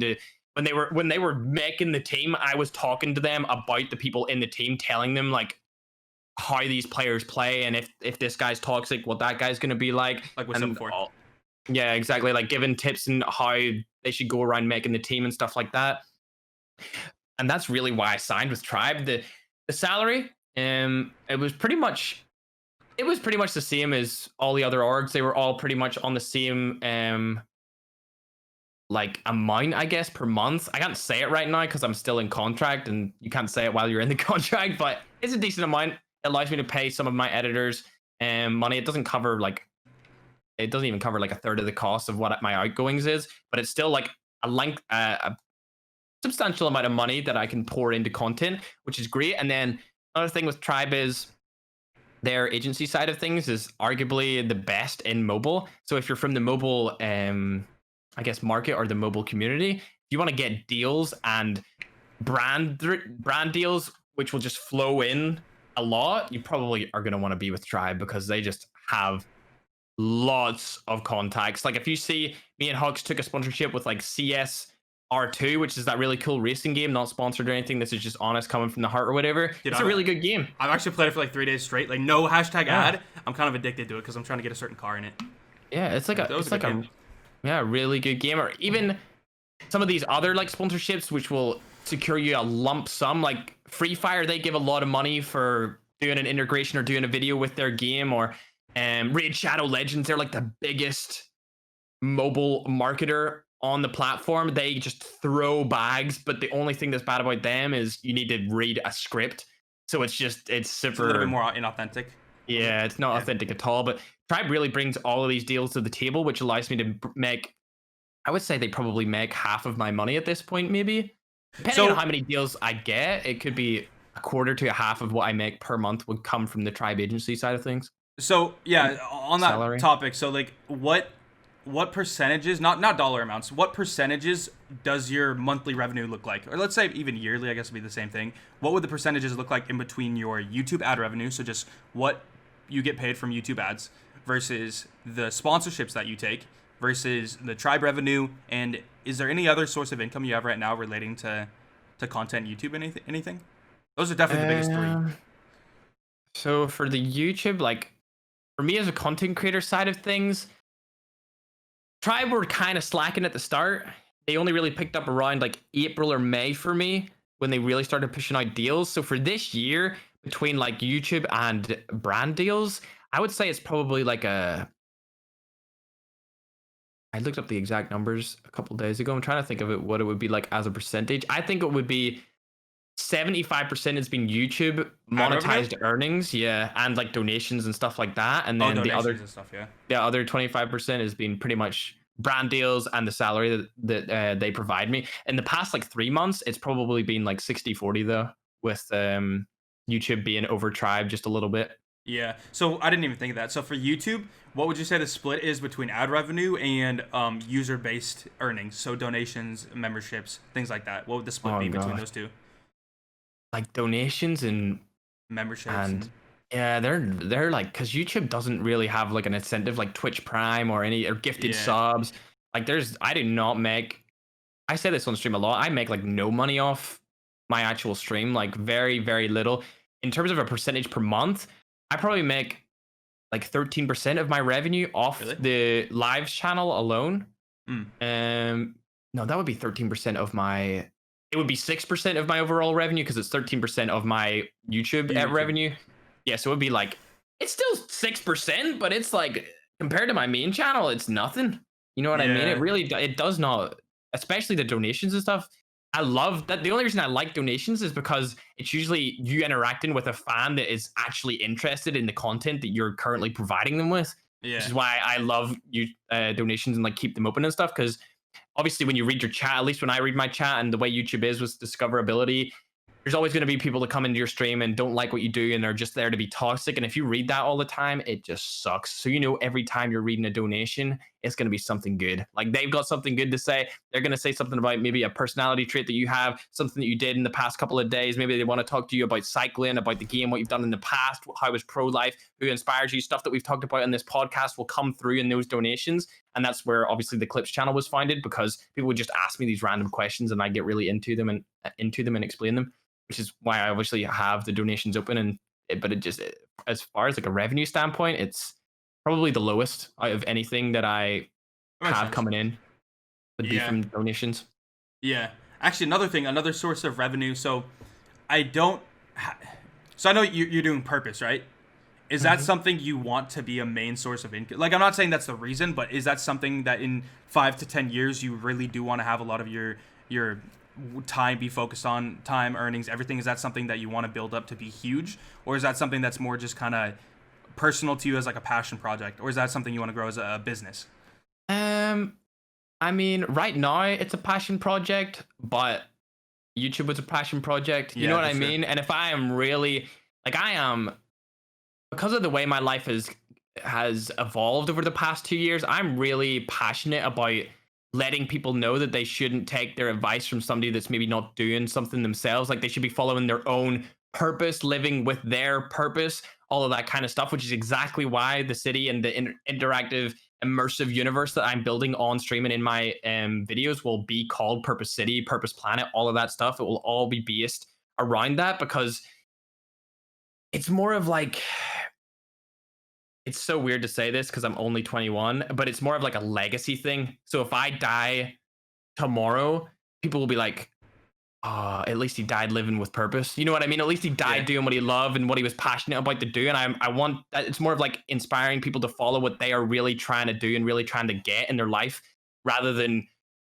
following the trend of everyone else. Because if I had followed the trend of everyone else, stayed in school and done all the stuff that my parents wanted me to do, I would be so unhappy with like my life. I would just be sitting there thinking, why am I alive? You know what I mean? Like why did I go through all of this time to just do something that somebody else is making me do or is telling me to do, rather than sitting down for a day, 30 minutes, that's all you need, and just be like, what do I actually enjoy doing?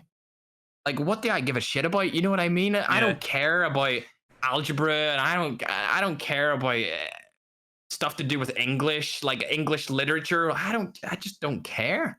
So why would I ever go down that path? But in the same side of thing, I'm not saying education's bad. Like, if you want to be a doctor, then hell yeah, I want you to be the best damn doctor you can ever be. If you feel like your purpose is to be a doctor, then you need school. It's whatever serves the purpose. Exactly. Yeah. So that's exactly what it is. This pertaining to that, this is a pretty deep question. What makes you happy? Like, what are the things? So obviously you're doing things that are trying to reach your purpose and reach your goals and everything. So what is it that? So it's a tough question because it's so deep. What makes you happy, I guess, is just the best way to put it. There's a few things that make me happy, I would say. One is obviously something that gives me like a little dopamine rush, that gives me like short-term happiness, would be a great video doing well. I'm not talking about those videos that go 1 out of 10 and they're like, this video was trash, I don't know how it went that. I don't know how it did do that well. But those videos where you put time in and you know it's a banger and it does 1 out of 10, that is like the short-term biggest happy dopamine hit that you can possibly get, which is great. But on like a day-to-day basis, YouTube, well, not even like a day-to-day, but I'm talking like in like 10, like what is continual happiness look like to you? Like, what is something that says my life is incredible, I'm always happy? Like, what does that look like to you? Not just like necessarily the dopamine hits, but the overall happiness. What really makes me happy is like a constant battle and process to try and achieve something. That is like goal reaching, that, really, right? like Yeah. Setting goals, fighting like the journey as well. Like, oh, bro, looking back at the journey and being able to see where I've came from and knowing that I'm still in the journey right now. I'm still in the good old days. Like, I've had that realization where people in movies, you always hear, I wish I knew I was in the good old days when I was like, I am in the good old days right now. Like, I'm living it, and I can feel that I'm living it, and it just feels great knowing that every battle that I overcome and every task that I complete is just another goal to get me to wherever I feel like the final destination will be. You know what I mean? And that really makes me happy. But sometimes, like, if you're not working out or if you're not being if you're not exercising, you'll start to feel down, and you'll feel like, I don't even know how to explain it, but it happens to me quite often if I'm not exercising, where I'll get my video done for the day, I'll have no energy, I'll do the stream, and the stream will be bad, or so I'll be tilted, and then I'll get all my work done for the day. I'll still feel like, feel like shit, this sucks, life sucks. And every time I do the exercise, and never have that feeling ever. Like I've Maybe never back into that. had a day where I do the exercise and I really push myself and I'm exhausted. I get all of the YouTube grind stuff done and then I'm sad. Like that's never happened before ever. But if I don't do some exercise, then there'll be days where I'm like, ah, this sucks, Do dude. you And then obviously, do you sauna? Do you I go in the can't sauna or do steam room it. or anything like that? I When- can't do it anymore because of the corona. Oh yeah, I Used to forgot do about it, that. yeah, Yeah. I used to do did back when CoD Mobile used to come out. That's what I did every single day. Would once I got everything done, I'd go to the sauna, go to the steam room. They were right beside each other in our center, and then I could go into the pool because it was right beside the sauna and steam room. Hot tub was there as well. I didn't really use the hot tub because it doesn't really have many health benefits, but dude, I love that steam room. Oh my Yeah, dude. gosh, dude. One of the things too for me about that is like right now we live in a day and age, and like I mean, it applies to a lot of people, but I feel like for creators in our generation specifically, like our age group from like 15 to like 21, is like our addiction to new media and like phones and stuff like that is just it's huge. So like I think something that's really important, and this helped me a ton, and I need to start doing it more, is like going into the sauna without my phone for 45 minutes and just having that concentration and focus and having your creativity spike. It's huge. I need to go back to doing that. That's why I miss the steam room so much, because like where I was, you weren't even allowed your phone in with you anyway. Like you weren't allowed your phone into the change. Like you were allowed to have it, but you weren't allowed to have it out and using it in any of those places. So it just allowed me a disconnect where I knew that the phone was kind of locked away and I just didn't need to deal with that like pressure or like overarching responsibilities that you have with like the 24/7 YouTube job that we're currently in. And once you go into there and you're just chilling, you can think about anything you want to. Like if there's nobody there, you can lie sprawl the whole way out the steam room and the steam just comes up. You're super mega sweaty. Your balls are basically hydrating themselves, dude. And you're just loving life. You did everything for the day. You're also getting your heart rate to go up as well because it's hot in there. Your body needs to like average out your temperature or whatever, make sure that it's good. And it just feels so good. And then if you want to think about YouTube and think about all these creative processes, you can, which I did often. But it was just it was like a COVID lockdown before the COVID lockdown happened, where you were locked in the room for like 30 minutes and in an extreme situation. Yeah, it was just the best 30 minutes of the day. You were just so happy. Really good. I love it. Yeah, I miss doing that. Okay, here's one. If there was absolutely no limitations at all, so like no money constraints, no time constraints, no pandemic restraints, like we just live in a utopia where you could do anything, right? What would you be doing right now? Well, not right this second, but like over the next I would. All right, no money constraints. No constraints at all. You could do anything, but within physical reason. Like I would buy a huge plot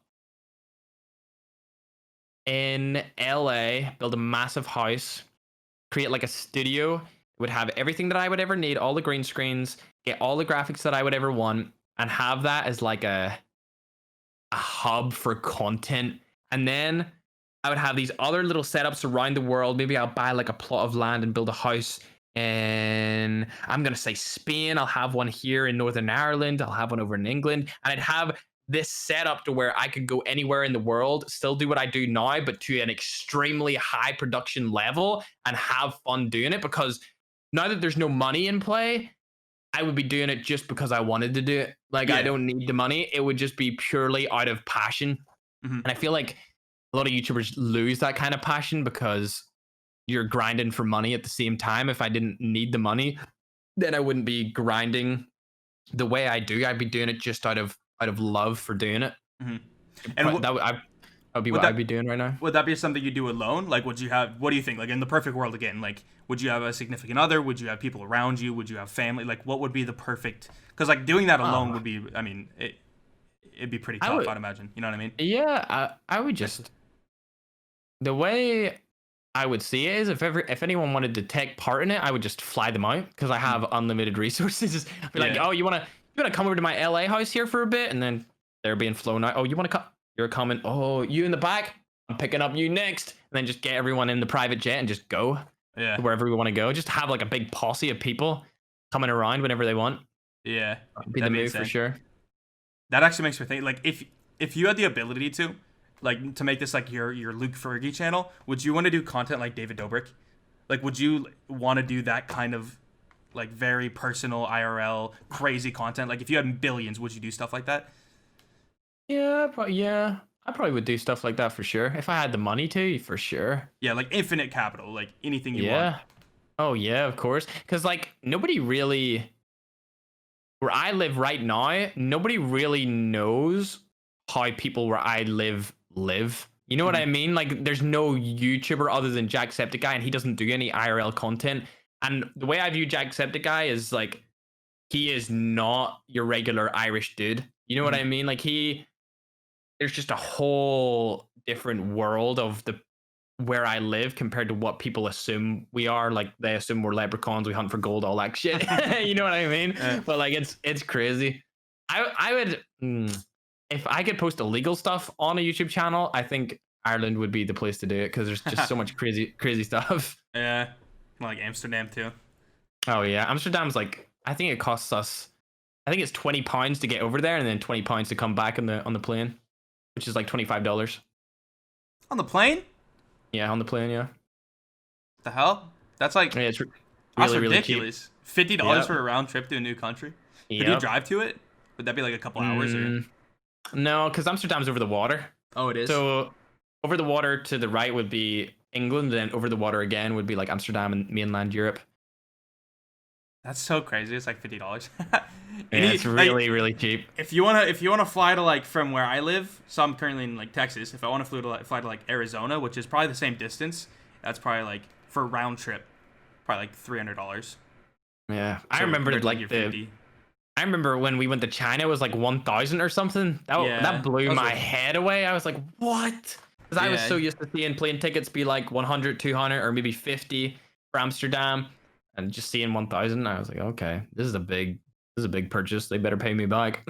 Yeah, bro, China. It's so weird. Like the perception of China versus what it is. So like obviously the perception of like the government and everything is probably pretty accurate to what it is and everything, but in terms of like the people and the culture and everything, it's very similar to I don't know, it was just so cool. Like when I told my friends I'd go to China, like if you guys didn't know on the podcast, like me and Ferg went to China to meet the developers of ROS. Like they flew us out, and dude, that was just such a cool experience, like being there, seeing the culture, seeing everything, seeing like one of the craziest things I think, and it's really small, is like over there, like we were in a mall and we heard like sicko mode playing in the mall.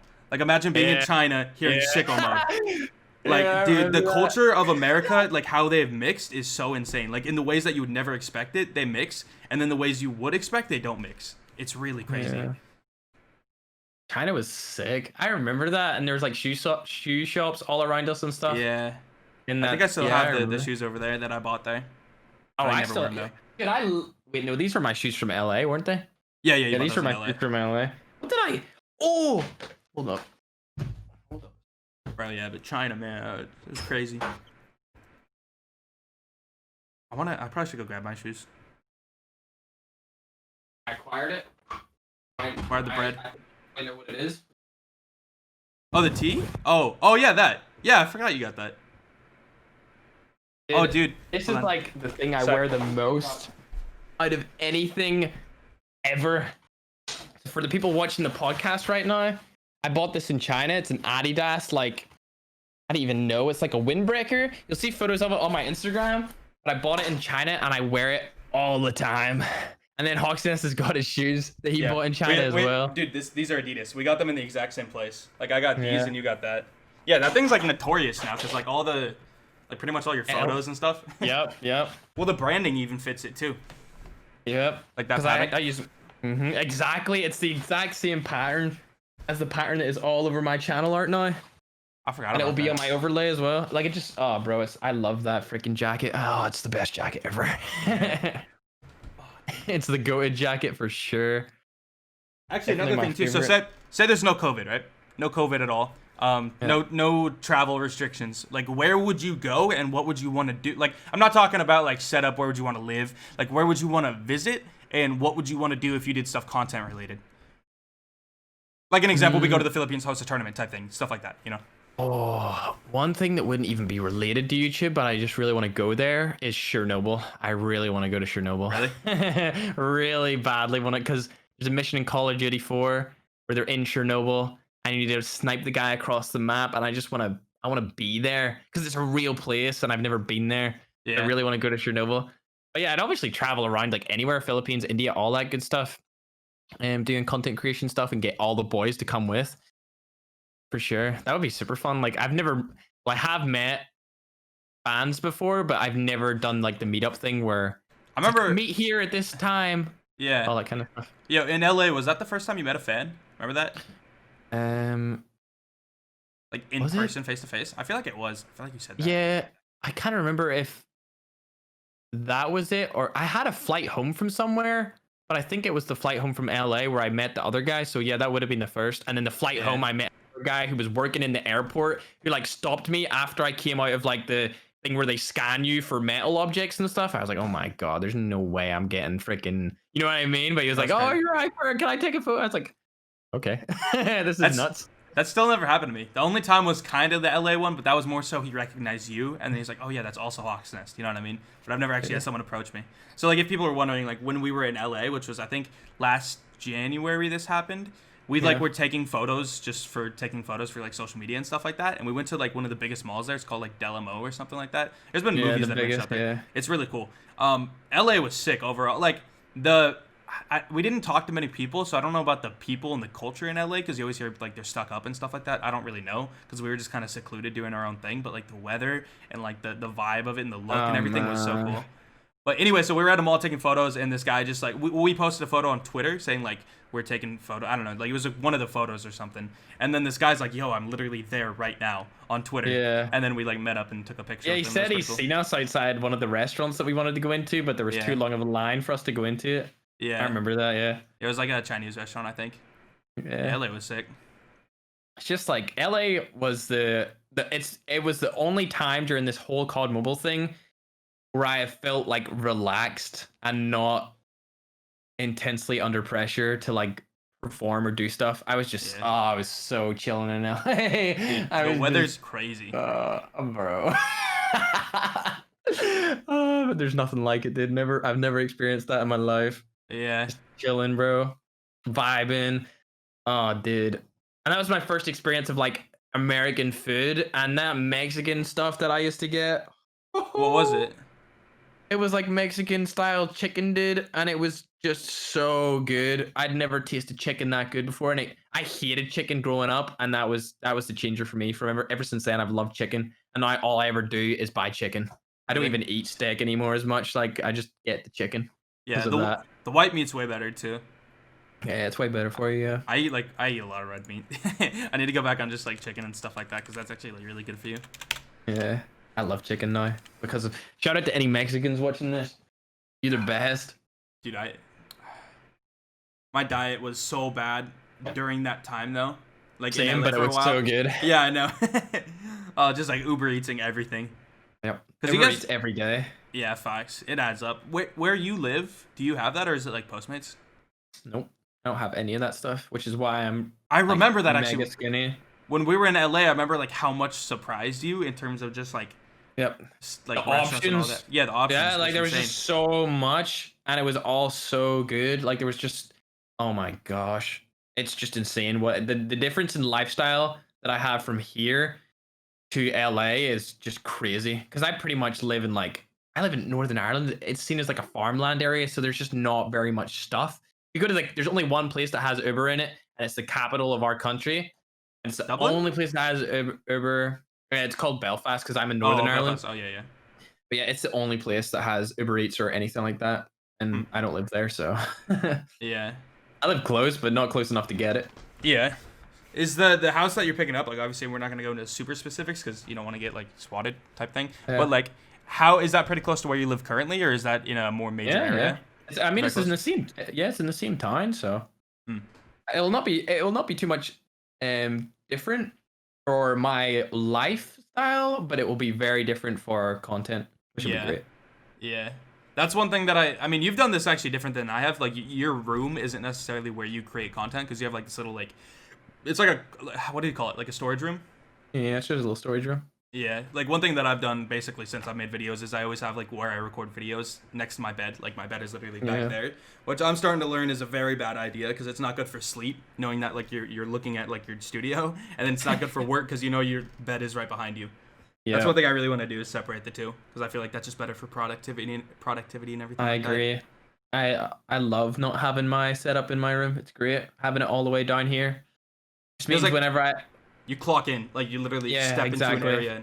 Yeah. As soon as I leave the room, I'm gone. Like I'm over it. I'm out. And then as soon as I enter it, it's like, let's go. Like let's do this. It's time. Time to record videos, get content creation done. I feel like that is actually one thing that is tough for our generation of or like what we do is that everything is still like, you know how they would say like the dads and families work too much. They're always taking phone calls when they shouldn't be, stuff like that. That's gonna be so much easier to do, which is bad for our like what we do because like Discord is on our phone, Instagram, like all of our. I don't even use my main Instagram anymore. You know what I mean? Like everything I have on my phone is related to YouTube in some way or another. Like there's very little personal stuff. So I feel like it is really hard to disconnect and clock in and clock out like fully, knowing that at any moment in time you're more than likely doing something related to the business, whether it's talk to coworkers, get on Twitter, get on Instagram, stuff like that. It's hard to get in that mentality. I don't think I've had like a day where I haven't been doing something to further YouTube career. Exactly. You know what I mean? To further the business and all that kind of stuff. Yeah, for sure. Yeah, even when you disconnect, you don't fully disconnect. Like even when we were talking about the sauna, like when I was in the sauna, I was still thinking about what I'm gonna do. You know what I mean? It was just a better time to do it, I guess. There's more focus on it. But when you're doing stuff I feel like with the light from the phone, bro, it's like it's when you have the phone in your hand, it always feels like you're on, like you're switched on. Whereas when you're with the steam room without the phone, you feel like switched off and you feel like your mind can just run free. Whereas with the phone in your hand all the time, you're always focusing on something. You're procrastinating on something random. You're flicking through all these apps. Oh, you're going to go on Instagram for 5 seconds, flick off it, see a nice looking girl, and then go over to Twitter. And then you're going to be like, oh, I was on Twitter. Let me go back to Instagram. And then it's just a cycle of wasting time on those apps. Yeah. Whereas when you're in the steam room, you get clarity. You get a nice little heart pump out of it. You're sweating. You're feeling good, and you can just think about things that actually matter rather than what little Timmy from freaking Arkansas said to you last week on a freaking YouTube video. Yeah. You know what I mean? Way better. Yeah, that actually reminds me too. I watched a video of Graham Stephan. Do you know him? He's like a financial. Yeah. I seen you comment on the video, the relationship one. It was a Gary Vee video.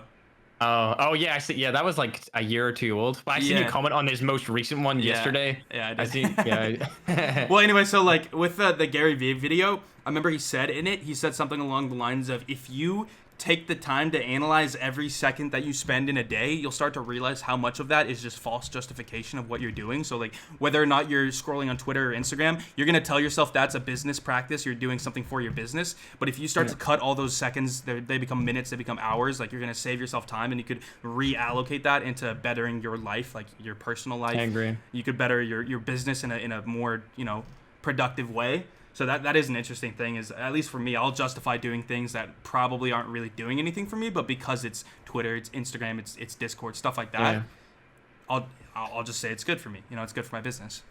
Yeah, it's like same thing with making decisions. If you're sitting there for 30 minutes every day deciding whether you want a freaking iced or a hot coffee, like that's a waste of time. If you're sitting there thinking about whether you should make this video or that video, you could have probably had them both done in the same time as you adding up the time that you spent thinking about which video to make. Like just keep going, keep doing the stuff that you want to do. And if you make a mistake, then so be it. Like you're not the same person that you were last year. You're not the same person that you were a month ago. You're not even the same person that you were a day ago, because every time you wake up, you're experiencing a new life every single day. So just keep going. Just don't think about it too much, and just do what you have to do to make the purpose happen. Yeah. Purpose is goal. All right. I mean, that's pretty much all I have personally. We're right at like actually we're pushing 2 hours. Jeez. Yeah. Time flew. That's good to me. Is there anything else you wanna close out with? Anything that you think is important? Anything you want to tell the people? Something that might not show up in the regular videos. I mean, if you watch this podcast right to the end and you're a follower of mine and Hogs, oh man, we got some good stuff in store for the next couple of years. That's all I'm gonna say, and that's all I need to say. Yeah. Facts. All right. Well, This was episode 3 of TheNest. Well, episode 1, season 2. That's what we're gonna call it, because this is like Second's the rebrand. best. Yeah, facts. I think people say that. But yeah, so hope you guys enjoyed. Make sure to this more than likely will be on the second channel, so make sure to drop a like and a sub if you guys enjoyed. Also, more than likely gonna clip some of like the best moments and put that on the Nest clips, just because I mean we talked about that a little bit. That's just it's just the move when you do a podcast. But yeah, hope you guys 100%. enjoyed. Make sure to sub to iFerg's channels. I'm sure you already have, but it's iFerg, iFerg Clips, iFerg Plays, and iFerg Streams. iFerg Live, yeah. Oh, iFerg Live. Okay, yeah. So make sure you sub to those. And then I'll probably just put all the socials on the screen. But yeah, see you guys later. Thanks for watching. Peace. See ya.